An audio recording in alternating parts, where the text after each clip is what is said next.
আমরা কোনো জায়গায় গেলেই আমাদের ওয়াইফাই অটো অন হয়ে যাচ্ছে, তো আবার ব্লুটুথ অটো স্ক্যান করতেছে এবং অটো কিন্তু কানেকশন হয়ে যাচ্ছে। যদি কারো ব্লুটুথ পেয়ে থাকে এটা কিন্তু অটো নিয়ে নিচ্ছে, কারো ওয়াইফাই যদি লাইন থেকে অটো নিয়ে যাচ্ছে। এতে করে কী হচ্ছে, কিন্তু আমাদের কিন্তু অনেক সময় কিন্তু অনেক ফাইল কিন্তু অনেক মিসিং হয়ে যাচ্ছে এবং অনেক সময় কিন্তু আমাদের এর কারণে কিন্তু অনেক সমস্যা হতে পারে।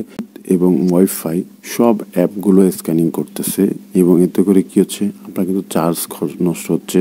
ব্লুটুথের এই অটো সার্চিং এবং ওয়াইফাইয়ের এই অটো সার্চিংটা আপনি কীভাবে অফ করবেন আমি দেখিয়ে দিচ্ছি। এটি ফলো করবেন, ভিডিওটি ভালো লাগলে শেয়ার করে দিবেন। এই কাজ করার জন্য আপনি সেটিংসে চলে যাবেন। সেটিংসে চলে যাওয়ার পরে এখান থেকে আপনার লোকেশনে চলে যাবেন। আপনার লোকেশনটা খুঁজে নেবেন, কোথায় আছে আপনার লোকেশন। এখান থেকে যদি খুঁজে না পান নোটিফিকেশন টান দিবেন, টান দিয়ে এখান থেকে এই লোকেশন চেপে ধরবেন। চেপে ধরার পরে আপনার সামনে অপশনটা চলে আসবে। চলে আসার পরে নিচে দেখতে পাচ্ছেন ওয়াইফাই অ্যান্ড ব্লুটুথ স্ক্যানিং। তো আপনি এখানে দেখতে পাচ্ছেন কিন্তু স্পষ্ট লেখা আছে, এখানে একটা ক্লিক দিবেন। ক্লিক দিলে দেখুন এখানে লেখা আছে অল অ্যাপস অ্যান্ড স্ক্যান করতে থাকবে কিন্তু আপনার ব্লুটুথ এই যে ওয়াইফাই কিন্তু স্ক্যান নেটওয়ার্ক স্ক্যান টাইম করতে থাকবে এবং ওয়াইফাই, এবং এটা কিন্তু আপনার লোকেশনও আপনার সার্চ করবে। তারপরে এখান থেকে দেখতে পাচ্ছেন লেখা আছে।